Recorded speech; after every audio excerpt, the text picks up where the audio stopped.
প্রিয় বন্ধুরা, কেমন আছেন সবাই? আশা করি সবাই ভালো আছে।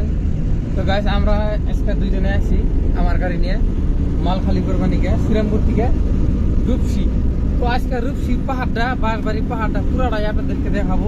সামনে আছে এয়ারপোর্ট, সুন্দর একটা দৃশ্য, আর পুরাটাই প্রাকৃতিক, মানে গ্রাম্য সৌন্দর্য পুরাটাই পাবেন আজকের এই ভিডিওটাতে। আর আমার হলো আপনাদেরকে বিনোদন দেওয়াটা হলো আমার কাজ। রূপসী এয়ারপোর্টটা কিন্তু বেশি দূরে না, এই সামনে দেখা গেছে।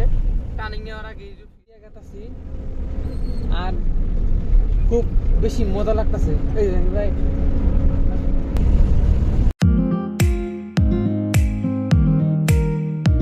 Picnic spot. আর এই বিলটা বহুত পুরানো একটা বিল। এই বিলের মাছ মানে খুব সুস্বাদু আছে।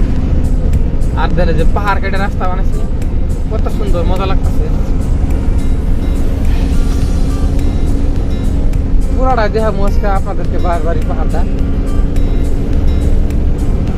আর এখানে কিন্তু সব ধরনেরই জীবজন্তু আছে আর কি। হাতি খালি দেখি নেই, বাঘ দেখছি, হরিণ দেখছি, একদিন অযোগ্য সাপ বাড়ি ছিল।